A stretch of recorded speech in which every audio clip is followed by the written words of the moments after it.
지친 하루를 달래줄 어머니의 손맛 그대로. 올바른 재료와 정성 담은 손질. 홍시로 완성한 달콤한 감칠맛. 집에서도 편하게 택배로 받아보세요. 매콤하게 땡기는 감칠맛. 장간의 양념게장. 검색창에 장간의 양념게장을 검색해보세요. 자, 언론에서 시한폭탄 터져서 전세제도 붕괴될 가능성에 대한 이야기가 나왔습니다. 어떤 이야기를 하고 있고, 그러면 과연 전세제도가 붕괴될 수 있을 것이냐, 이 부분에 대해서 이야기를 해봐야 되겠죠. 그래서 무슨 시한폭탄이 터지냐? 대위 변제금 시한폭탄이 지금 터지고 있다. 근데 요게 문제가 되고 있는 이유가 뭐다? 개인 간 거래라는 거죠. 사실 사적의 사자잖아요. 이 개인 간 거래를 왜 국가가 담보 없이 보증, 피해금을 지원하는 유일무이한 한국 특유의 전세제도를 전면 개편해야 한다는 목소리, 이 부분에 대해서 이야기가 나오면서 그 핵심은 허그가 터지게 생겼다라는 거죠. 그러니까 허그가 벌써 한국도로공사 주식 4조 원가량을 현무 출자하는 등으로 출자받은 금액이 5조 4,739억이다. 그것도 모자라서 최근에 7천억 규모의 신종 자본증권 발행을 시도를 하고 있다. 그 이유는 우리나라는 주택 구매 시 대출 한도가 낮아서 구매 자금을 마련하기 위해 전세제도를 활용하는 경우가 많고, 해외 주요국의 경우는 주택 구매 시 집값의 80에서 105%를 대출해서 임대인이 담보대출을 받아 집을 구매하고 임차인은 월세만 내도록 하는 외국 시스템을 따라가야 한다는 것이다. 여기서 딱 나오죠. 대출 규제 강화돼서 우리나라 전세제도가 문제다. 개소리 집어치우고 DSR이 적용된 다음에 그렇게 하는 건 상관이 없다. 우리나라도 DSR 확충되면 LTV를 뭐 80%를 풀든 100%를 풀든 상관없어요. 버는 만큼 사야 되는데 그만큼 갚을 능력도 안 되는 사람들이 사는 게 문제가 되는 거고, 이게 경제 문제로 오고 있으니까 그런 거지. 갚을 수 있으면 뭐가 문제가 돼요 도대체. 주택 구매 시 금액이 낮아가지고 전세 제도를 이용해서 갭투기를 하는 게 아니라, 우리나라는 예전부터 전세 제도가 있고 그것 때문에 소액으로 집 투기를 할 수 있으니까 갭투기가 많은 거지. 이자를 안 내니까. 제가 하고 싶은 말이 그거예요. 우리나라는 집값이 비싸서 LTV를 많이 못 내주는 거지, DSR 적용으로 들어가야 되는 거고. 고요. 결국에는 저기서 말하는 핵심적인 부분은 뭐예요? 대위 변제금 터져가지고 허그가 못 갚기 시작하면 어떻게 될까? 그러면 전세제도가 붕괴되지 않을까? 이 부분에 대해서 이야기를 하는 거죠. 예전 같은 경우 전세보증보험 없었을 때 전세제도 망했어요? 근데 왜 요즘에는 전세보증보험 터지면 전세제도 망한다는 이야기가 나올까요? 전세시장에 거분이 껴서 그래요. 전세시장에 거분이 낀 이유는 전세자금 대출 때문이고, 그때 전세 보증 이용해가지고 전세가를 확 올렸는데 보증 토대로 많이 안 떨어뜨린 거잖아요. 그러니까 거기서 보증이 터지면 전세시장이 확 붕괴가 되는 거고, 그러면은 전세제도라는 건요, 소액으로 집을 사서 시세 차익을 노리는 갭투기 분들의 필요성이 있어서 있는 거죠. 집값이 안 오르면은 전세를 누가 내주겠어요. 그러니까 갭투기할 메리트가 사라지죠. 전세 시장이 확 붕괴하게 되면요, 주택시장도 붕괴를 할 테고, 못 갚아서 경매 넘어가는 것도 많을 테고. 그럼 예전에 닷컴버블 터진 다음에 우리나라 주식시장에 대해서 이미지 굉장히 안 좋아졌죠. 왜 우리나라가 부동산 불패가 됐냐? 옛날부터 무조건 부동산 불패였냐? 닷컴버블 이후에 그게 굉장히 강해졌죠.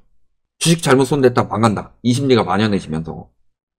그런 거라서 갭투기했다가 망한다라는 심리가 만연해지면은 전세제도를 폐지하겠습니다, 국가에서 이야기하는 게 아니라, 갭투기를 하는 사람들이 없어지면요, 전세 매물도 사라질 것이고 전세제도가 자연스럽게 소멸을 할 것이다. 이런 부분에 대해서 시세 차익을 노릴 수 없으면 전세제도가 사라질 것이다. 이런 부분. 그 핵심에 그러면 허그의 붕괴가 가능성이 있느냐? 여기서 우리가 생각을 해봐야 되는데, 자, 허그의 대위 변제액이 급증하고 있고, 허그의 적자가 눈더미처럼 불어나서 3조 9천억의 영업 손실을 냈고, 작년에 올해도 비슷한 손실을 낼 것이고, 이에 따라서 허그의 자기 자본이 6조 8천억에서 2조 6,800억 원대로 급감할 것으로 관측이 됐다. 그럼 별도의 자본 확충이 이루어지지 않으면 허그의 보증 매수가 연내 132배까지 치솟을 것으로 추정이 된다. 여기 한 7천억 더하면은 이미 보증 매수 90배까지 늘렸죠. 작년에 70배에서 90배로 늘렸고 그 전에 또 60배에서 70배로 늘렸죠. 7천억 더하면 90배 겨우 맞춘다는 소리 아니에요. 허그 보증 매수는요. 허그가 보증하고 있는 것들에 대한 보증 매수죠. 전세 보증 보험만 보증 배수로 들어갈까요? 과연? 그럼 나머지 보증은 별도로 각각 보증 배수를 책정할까요? 그러면 얼마든지 꼼수가 나올 수 있고 보증해주는 금액이 90배라고 하는데 여기서 50배, 여기서 50배, 여기서 50배 보증해주면 150배 되는 건데 그런 거잖아요. 그러면요. 허그의 자본이 이렇게 감소되면 무슨 문제가 생기냐? 132배까지 치솟을 것으로 추정하고 있다라고 하는데요. 보증 금액 중에서 주택도시보증공사의 보증이 566조 4천억이다. 그러면요. 얘를 보증하기 위해서는 최소 6.3조 정도는 있어야 돼요.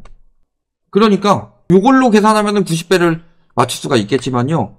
내년에 허그 자본으로 또 초기화해가지고 90배를 계산한다고 하면은 오히려 지금 보장하고 있는 것도 뒤엎어야 될 상황이다. 그러니까 사태가 심각하다는 거예요. 그래서 제가 이 부분에 대해서 나랏빚은 안 늘리는데 공공기관 정책금융이 늘어났다. 이거 숨겨진 나랏빚이다. 숨겨진 나랏빚이 많다는 소리는요. 대출은 적은데 할부가 많다는 소리예요. 아, 나 500만원 버는데 한 달에 100만원밖에 빚 안 갚어. 근데 알고 보니까 할부로만 매월 350만원씩 빠져나가고 있어요. 그런 거 아니에요. 그 할부도 기금 땡겨다 쓰는 거 보면은 할부로 긁고 카드 깡했던 거고. 지금 우리나라의 정부 상황이 그런 거예요. 그러니까 겉에서 봤을 때는 원리금 100만원씩 밖에 안 갚는구나. 저 사람 재정 건전하네? 라고 생각하니까 우리나라 신용등급이 유지가 되고 있는 건데 이런 것들에 문제가 있는 거고. 그만큼 그 중에서 또 핵심적으로 보증이 가장 핵심적인데 그 보증에서 또 가장 핵심이 되는 게 허그죠. 그럼 허그가 내년에 90배를 보증을 해줄 수 있겠냐. 그럼 보증 배수를 늘리든가 자금을 또 피 같은 세금을 넣어가지고 확충을 하든가. 근데 그걸 언제까지 유지할 수 있어요? 지금이야 연 4조죠. 이것도 계속 늘어나서 그렇게 됐던 거 아니에요. 계속 늘어나서 이렇게 되다가 작년부터 이제 좀 4조대 정도로 나오고 있죠. 이렇게. 근데 이것도 10월까지이기 때문에 더 많이 나올 수 있죠. 매년 늘어나고 있죠. 그러니까 허그 보증이 언제까지 될지 이것을 장담을 할 수가 없는 거다. 제가 그래가지고 언제부터 이야기를 했냐면요. 22년쯤부터 슬금슬금 이야기했어요. 전세 살지 마시라고. 23년부터 제가 전세 살지 말라는 이야기를 계속 했잖아요. 그래서 지금 나오고 있는 게 뭐예요? 임대인의 재무 상황 파악. 그래서 보증 내주기 전 위험관리 수준을 높여야 한다. 이 대표적인 대안이 있죠. 전세, 자금, 대출은 집주인 DSR 적용하자. 그 다음에 전세금 보장 금액을 전세 계약금의 90에서 7, 80%까지 낮추는 방안을 고민해라. 왜? 80에서 90% 사이에는 사고가 많이 터져요. 제가 전세가율 한 60% 정도로 이야기를 드렸죠. 요 정도면 안전하다. 왜 요 정도면 안전하다고 그랬어요? 경매 넘어가서 두 번 유찰돼도 64%니까. 최저 경매 가액이. 근데 아까 이야기했지만 80에서 90% 같은 경우는요. 경매 나오는 순간부터 어떻게 되는 거예요? 최저 입찰 금액에 낙찰되면은 전세가도 못 건지는 거예요. 다. 아무리 선순위더라도. 경매 넘어가든 말든 하고 넘겨버리는 사람도 있다. 왜? 본인도 그렇게 많이 안 넣었으니까 돈을. 근데 예를 들어서 70, 80% 수준까지 해봅시다. 3억짜리 집이 있어요. 90% 수준이면 3천만원 정도는 포기할 수 있어요. 근데 70%까지 낮추면 9천만원, 내 돈이 9천만원 들어가야 돼요. 쉽게 포기할 수 있겠어요? 그래서 전세 사고는 80%에서 90% 이렇게 올라가면 올라갈수록 많이 터진다. 그래서 요 부분에 대해서 지금 역전세 나올 수 있도록 여러 가지 조치 강화되는 것들이 나오고 있죠. 역전세 반환 대출. 요게 종료 임박입니다. 올해 12월 종료인데 연장할까? 연장할 것 같습니다. 연장 안 하면 문제 커져요. 그래서 지금 지난해 전세금 반환 대출, 역전세가 나든가 하는 부분에 대해서 나간 돈만 6조 원이다. 전세 시세 하락은 가계대책 관리에 영향이라는 게 전반적인 평가다. 개소리 집어치우고요. 저게 이제 관리가 문제가 아니고 관리를 더 해야 되고 DSR 적용했으면 이미 전세 시장은 끝나는 건데 전세 시세 하락은 억지로 띄워놓은 전세가 정부에서 감당이 안 되니까 관리 들어가기 시작한 게 영향을 준 거고 그렇게 올라가면 안 됐던 거다 사실. 그리고 아까 이야기했지만 허그에서도 담보 인정 비율을 90에서 80%로 추가 하향하는 방안이 나오고 있다. 왜냐하면 전체 사고액 중에서 부채 비율 80% 초과 구간의 사고율이 85%에 달하니까. 아까도 말씀드렸죠? 전세가율이 높으면 높을수록 사고 터진다. 자기돈 10% 20% 넣어놓고서 그게 얼마나 자기가 애정이 있겠어요. 그 이상 시세 떨어지거나 역전세 나면 바로 넘겨버리는 거지. 그거를 원래는 특이한 놈이 감당해야 되는데 허그가 감당하도록 만드는 거 아니에요. 나는 백제라라고 하는 거고. 그러니까 우리나라 갭투기가 판을 치지. 자기 돈 조금 넣어놓고서 손실 나면은 허그한테 떠넘기면 되고 손실 안 나면 이득 나면 지가 먹으면 되고 그런 거 아니에요. 근데 지금 역전세가 심화되고 있죠. 역전세가 심화되고 있는 와중에 역전세 반환 대출 이거 연장하게 되면요 무슨 문제가 생기냐면은 내년에 은행에서 대출 많이 내줘봤자 한 22, 3조 정도죠. 2에서 3% 수준으로 관리하겠다고 했으니까 거기서 역전세 반환 대출 내주면요 다른 대출 내줄 돈이 없어요. 그 상황에서 내년에 어떻게 돼요? 임대차법 끝난 매물들의 계약이 터진다. 저거 어떻게 감당할 거냐? 허그가 얼마나 감당해 줄 수 있을까요? 그래서 허그 터지면서 전세제도 붕괴될 것이다. 이런 전망이 나오는 거다. 근데 제가 단언컨대 말하던데 전세제도 붕괴는 없습니다. 왜 없을까요? 전세는 제도가 아니니까. 전세 같은 사적 거래가 무슨 제도예요?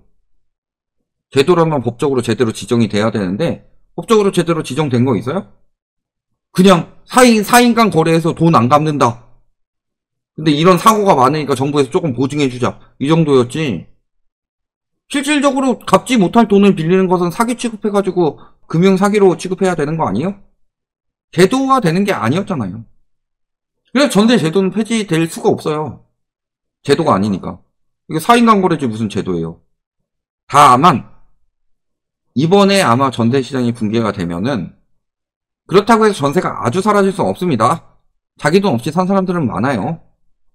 잔존은 할 테지만 예전처럼 갭투기 해가지고 전세가 올리고 집값 올리고 전세가 올리고 집값 올리고 이런 거는 더 이상 나타날 수가 없다.